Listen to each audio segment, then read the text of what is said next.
Like and make sure to engage in comments and share this video to your friends and story lovers, and click on the subscribe button on the screen to subscribe to Inquisco for more real and true stories like this.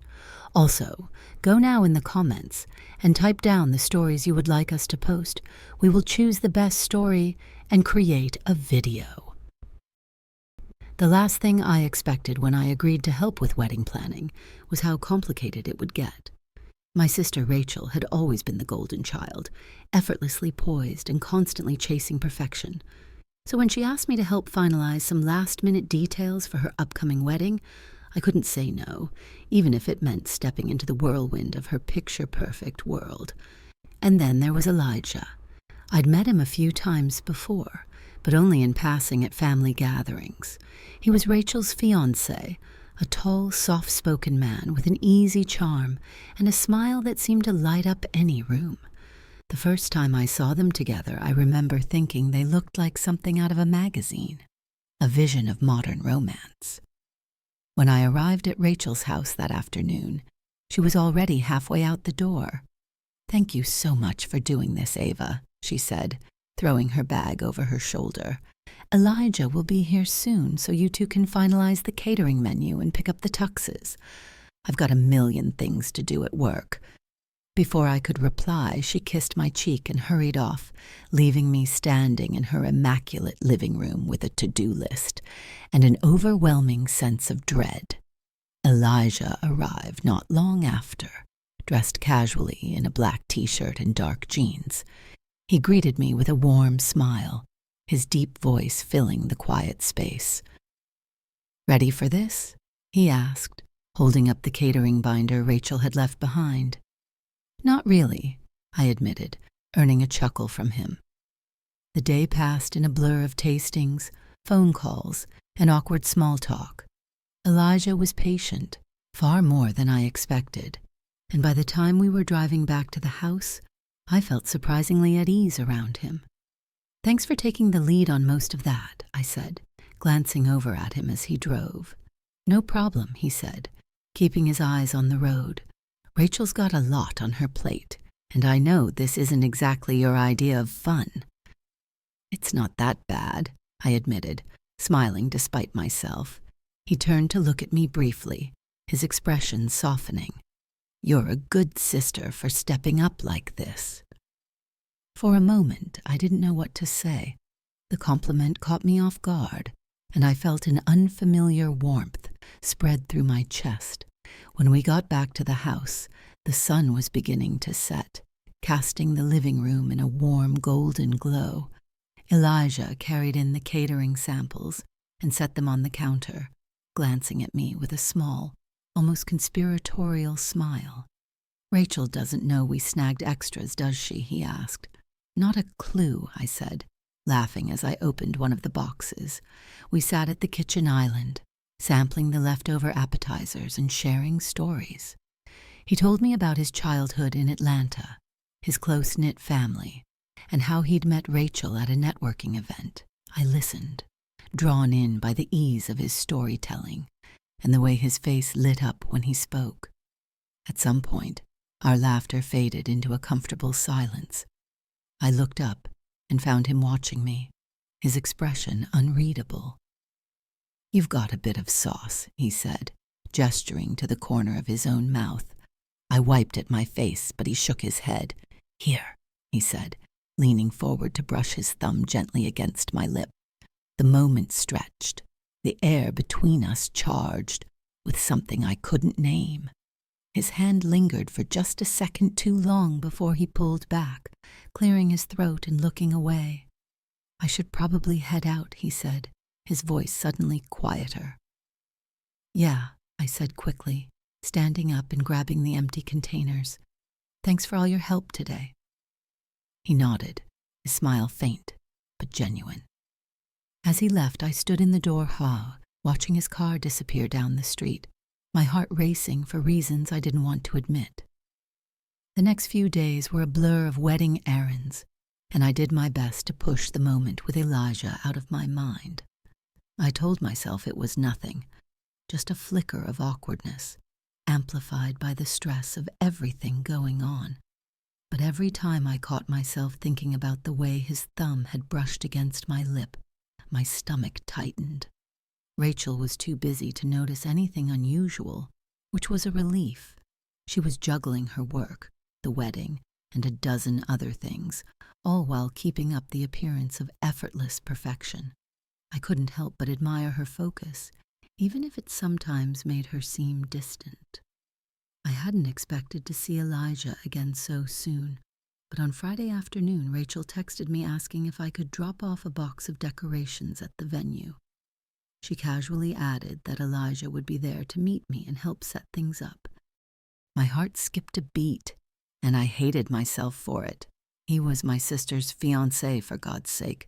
Whatever I thought I'd felt that day in the kitchen had to stop here. The venue was a charming estate just outside of town, with sprawling gardens and a gazebo draped in white fabric. When I arrived, Elijah was already there, unloading chairs from the back of a rental truck. He looked up as I pulled into the gravel lot, his smile easy and welcoming.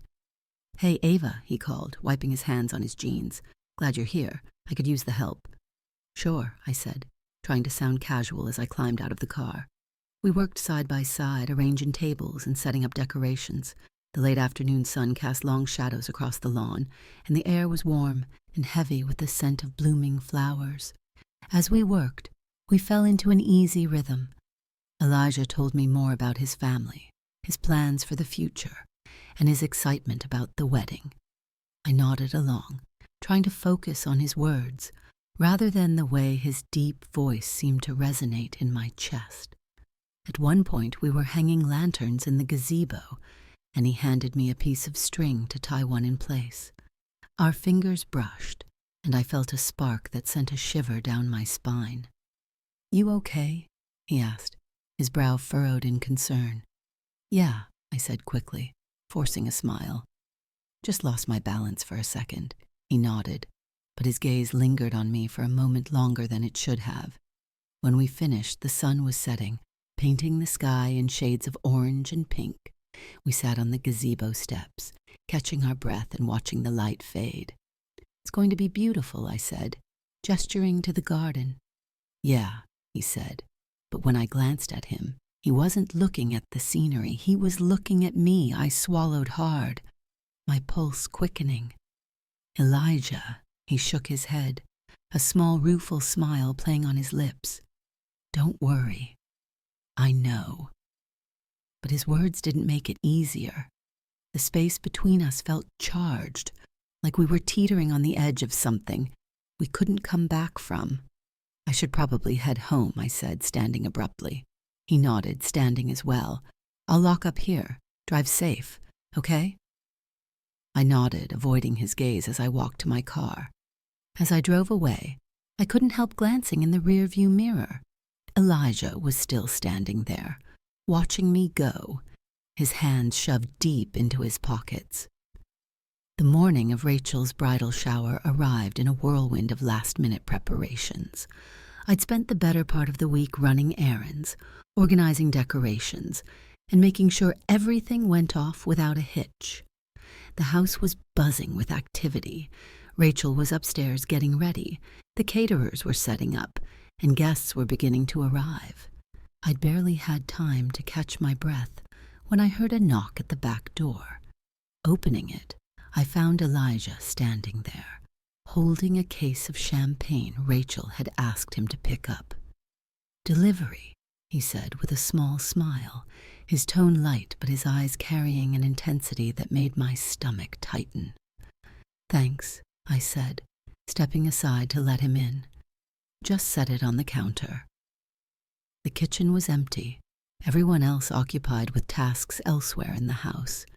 The room felt suddenly smaller, with just the two of us in it. "How's Rachel holding up?" he asked, placing the case down and turning to face me. "She's in full bride mode," I said, forcing a laugh. "You know how she gets." He chuckled softly, leaning against the counter. "Yeah, I do."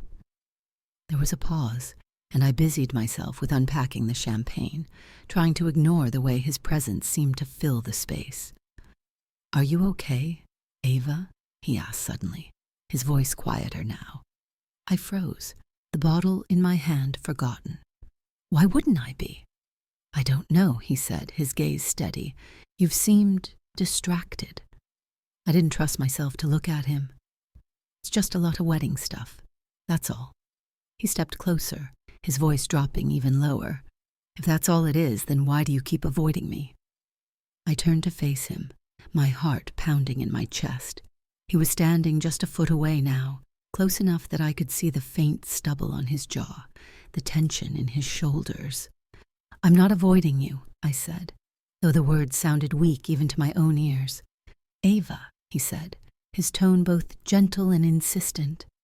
I shook my head, backing up until I felt the counter against my back. "Elijah, stop. This is crazy."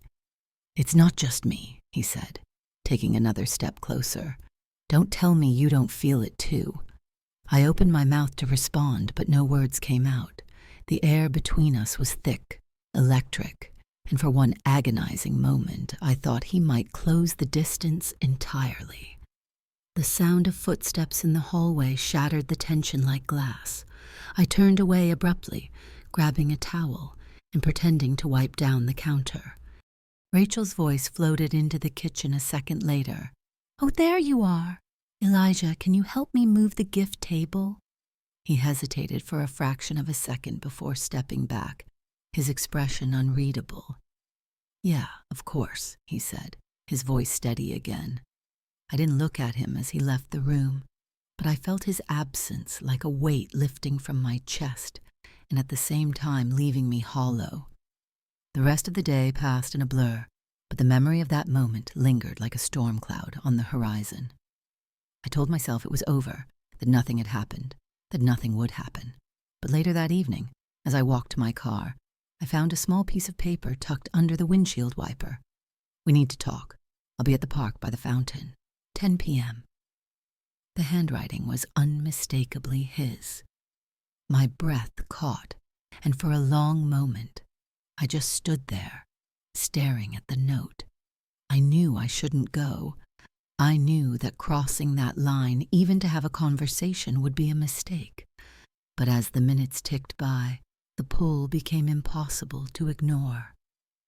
At 9:58 p.m., I found myself parking near the darkened park, my heart pounding in my chest.